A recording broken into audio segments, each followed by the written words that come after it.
The preservation of this secret under the floorboards was not an act of random madness or an isolated impulse of a single cruel man, but a calculated maintenance of power that paid dividends in both social standing and psychological dominance. In the rigid hierarchy of the antebellum South, the master of a great house was the absolute sun around which all other lives orbited, a patriarch whose was the only law within the boundaries of his estate. To admit to a crime as grotesque and prolonged as the permanent confinement of a child would be to admit a catastrophic crack in the divine order they claimed to represent.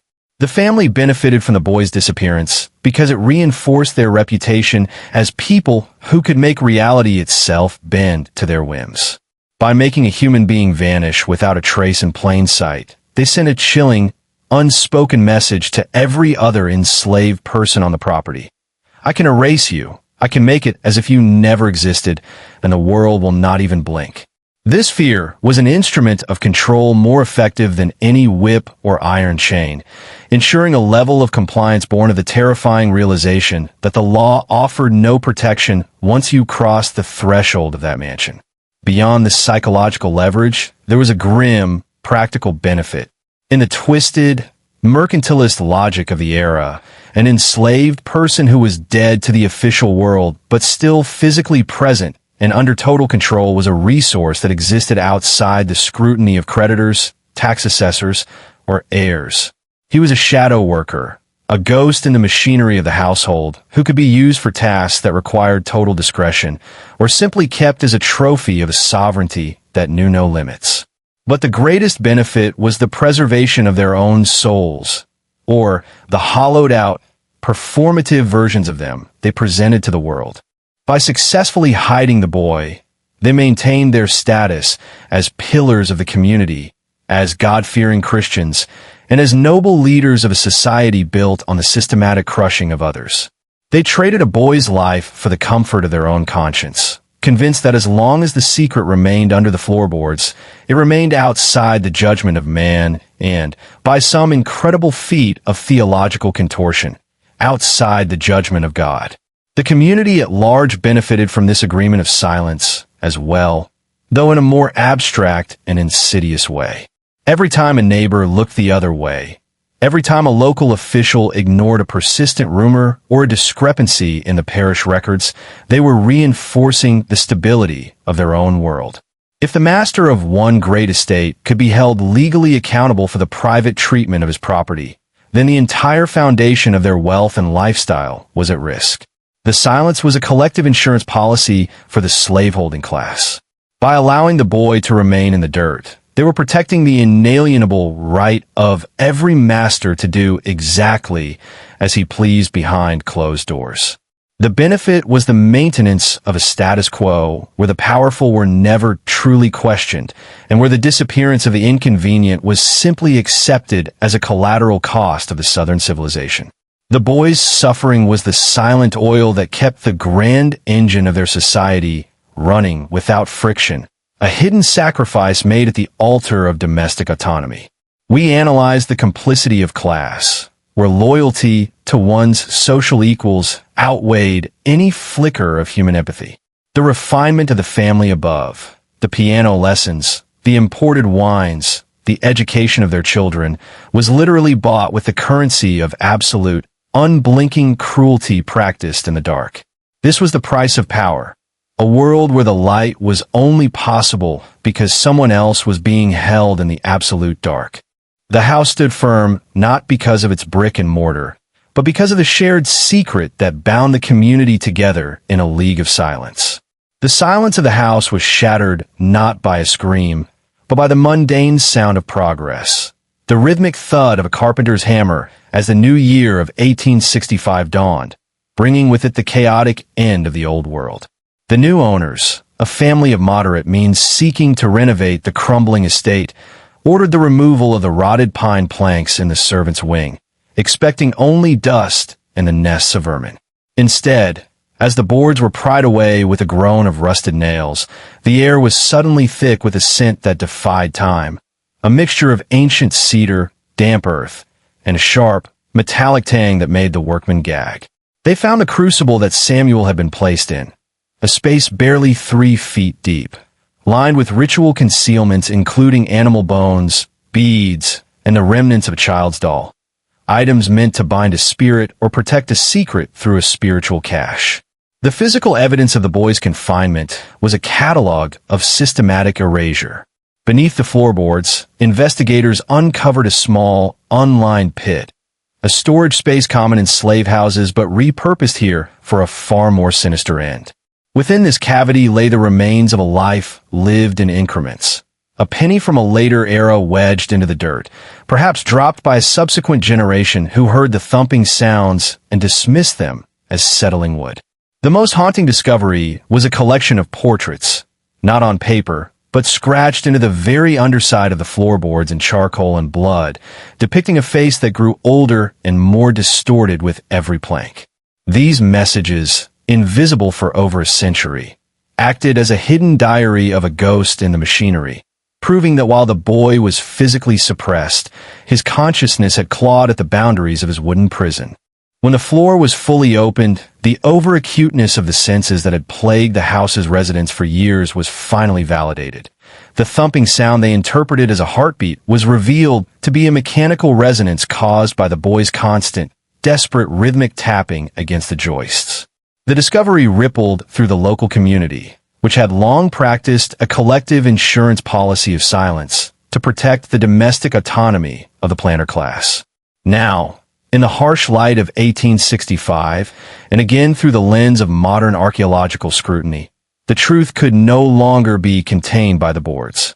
The great work of the Blackwood family, the monstrous experiment in sovereignty, was laid bare as nothing more than a shallow grave for the living, a secret that had finally outgrown its confinement. The discovery of the boy's confinement served as a catalyst for a broader investigation into ritual concealments across the region, revealing that the Blackwood house was not an isolated incident, but part of a wider architecture of domestic terror. The physical space where the boy was held has been preserved not as a monument to the family above, but as a site of memory for the shadow workers who were systematically erased from the official record. This legacy manifests today in the psychological landscape of the descendants, both of the oppressors and the oppressed, creating a modern complicity of class that is finally being dismantled. There is an increased emphasis on uncovering ghosts in the machinery of national history, using advanced archaeological techniques to find the hidden diaries written in the dirt and wood of old estates.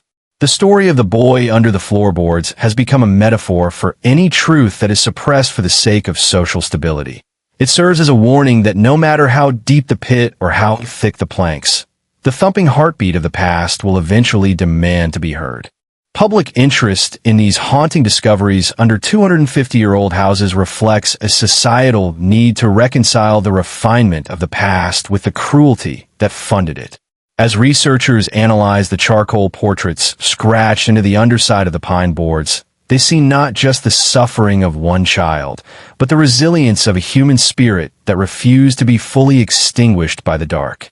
The house may still stand, but its foundation has been permanently altered by the light, ensuring that the price of power is now paid in the currency of truth rather than the currency of blood. The discovery under the floorboards acted as a spiritual breach, releasing more than just dust into the air of the Blackwood estate. It triggered a series of secondary revelations within the very walls of the mansion. As investigators moved from the floorboards to the structural lath and plaster, they found that the boy's shadow diary was not limited to the charcoal sketches beneath the pine. In the hollow spaces behind the wainscoting, they discovered a network of acoustic tubes, natural gaps in the timber through which the boy had whispered for years, turning the house into a giant, wooden lung that breathed his presence into every room.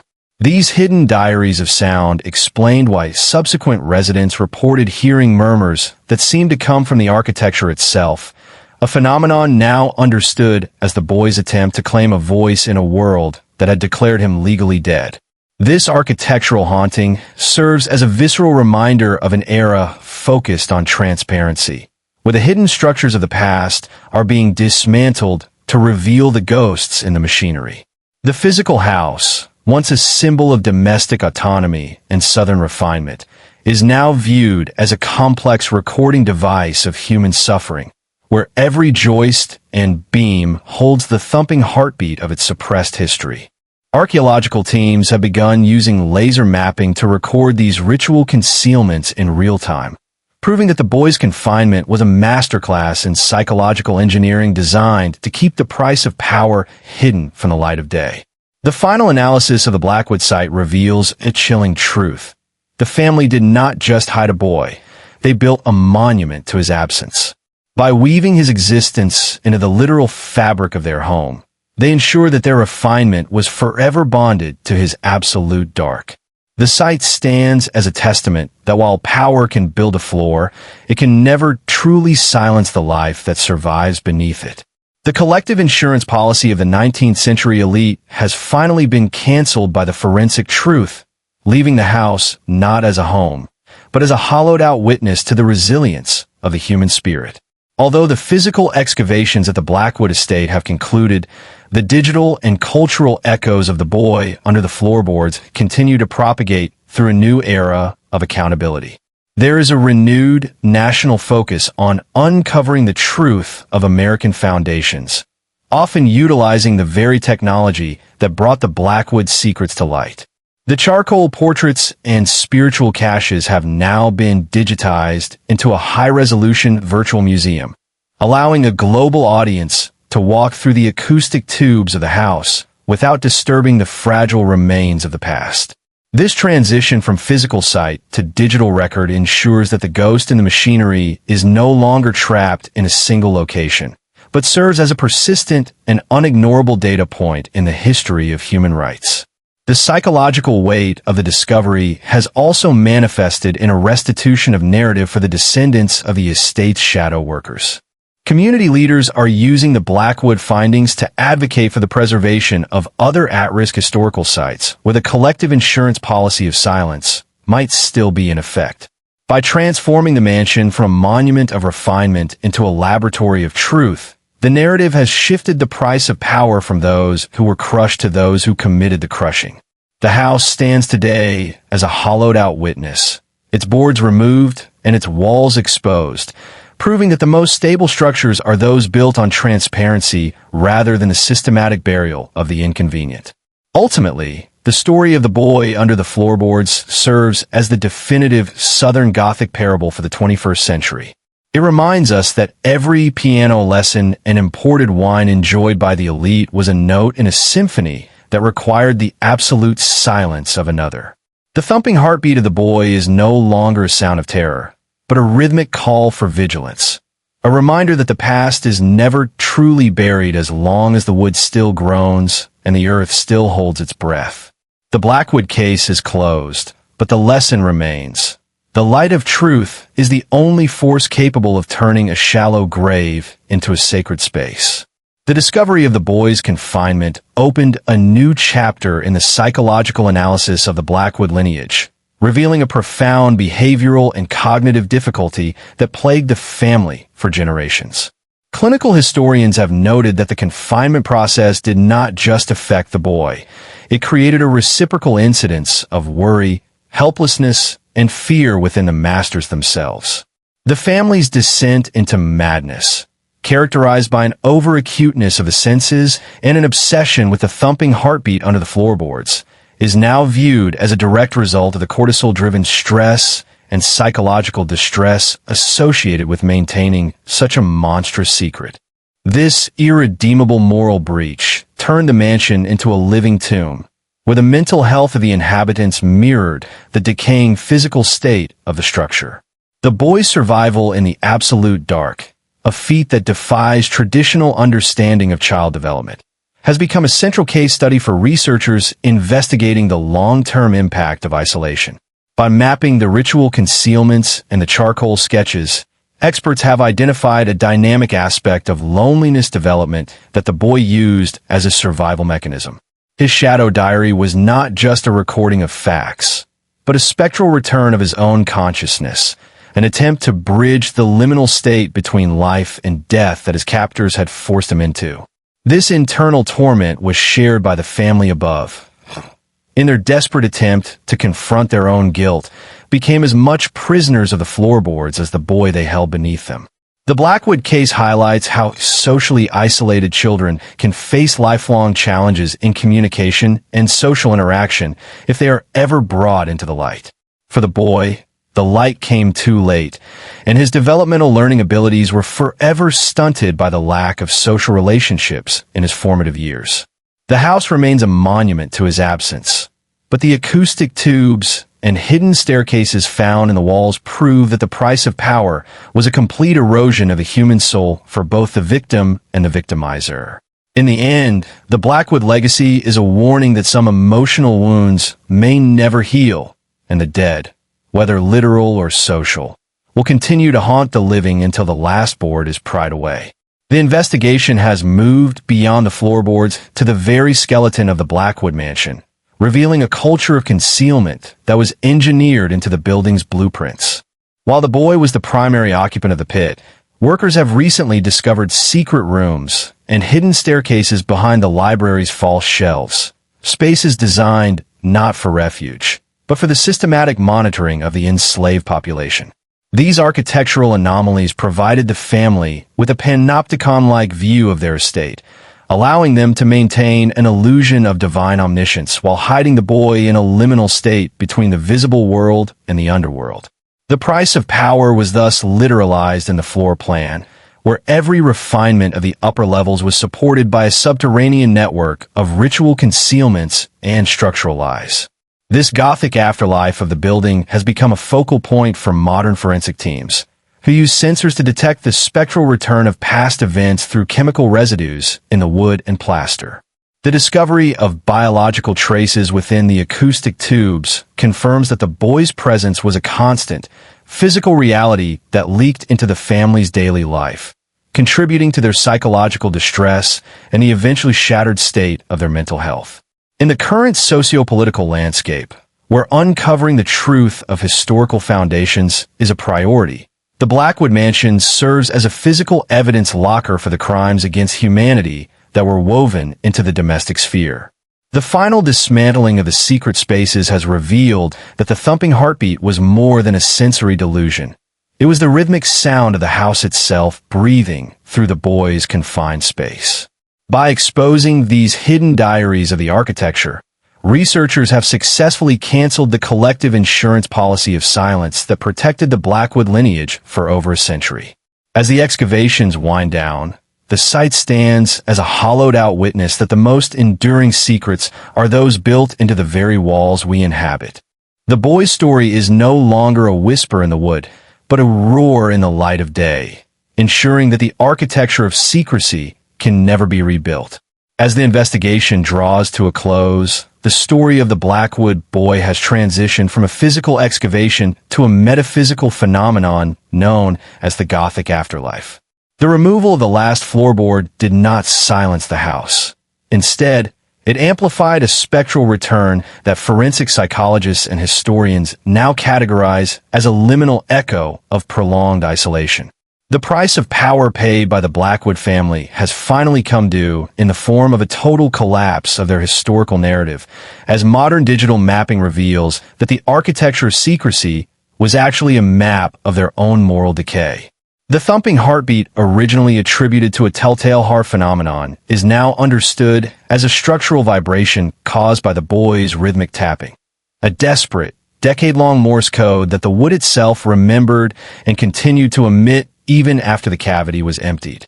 This final chapter of the investigation has uncovered the ultimate concealment, a small, iron-bound ledger found within the hidden staircases that detailed the exact cost of the boy's erasure, from the ritual concealments used to bind him to the bribes paid to local officials to maintain the collective insurance policy of silence. In a landscape of transparency, this ledger has become the primary evidence used to dismantle the complicity of class that allowed such a crime to persist. The boy, once a ghost in the machinery, is now the lead witness in a virtual courtroom, his shadow diary of charcoal sketches serving as a visual testimony that has outlived his captors by a century and a half. The Blackwood estate, now a hollowed-out witness to the resilience of the human spirit, serves as a reminder that ritual concealments are never permanent. As the research teams withdraw, they leave behind a site where the absolute dark has been replaced by an unblinking light, ensuring that no future architecture of secrecy can be built upon the systematic crushing of a human soul. The boy's voice, once a whisper in an acoustic tube, is now a roar that echoes through the annals of history, proving that the truth is the only force capable of turning a living tomb into a monument of justice. The final forensic report has transitioned from the architecture of secrecy to the biological reality of the boy himself, revealing how total isolation early programmed his physiological systems. Clinical analysis of the remains indicates that his years in the absolute dark led to a less pronounced daytime cortisol level, a hallmark of severe early life social deprivation that permanently alters the brain's stress response. This dysregulation of dopamine likely resulted in a liminal state where the boy experienced intense social cravings, motivating him to create the rhythmic tapping that later became the thumping heartbeat of the house. While the family Blackwood above sought to keep him in the absolute dark, his body was fighting its own war of attrition, resulting in impaired brain development and behavioral difficulties that mirror modern cases of extreme confinement. The discovery of the boy's shadow diary also explains the specific aesthetic choices of the late Blackwood era, such as the use of haint blue paint on the porch ceilings. This architectural feature, ubiquitous in the South to keep ghosts away, was a literalized fear response from a family who felt the spectral return of their secret every time the wind caught the floorboards. In 1865, the house was a living tomb where the inhabitants were stuck in a state of active stress, eventually leading to the cognitive deterioration and mental health crises that decimated the lineage. In the current landscape of truth discovery, these superstitions are now seen as clinical symptoms of a community suffering from a complicity of class and the heavy price of power. As research concludes, the boy story is no longer a Southern Gothic legend, but a primary document in the study of human resilience. The ritual concealments found in the walls, items like animal bones and old toys, are now understood as protective measures taken by the family to silence a thumping heartbeat that refused to be buried. The Blackwood estate stands as a hollowed-out witness to the fact that isolation is never a one-way street. It erodes the humanity of the captor just as surely as it scars the biology of the captive. The light of justice has finally reached the pit, transforming a hidden space into a permanent reminder that the past is never dead. It is simply waiting for someone to pry up the boards.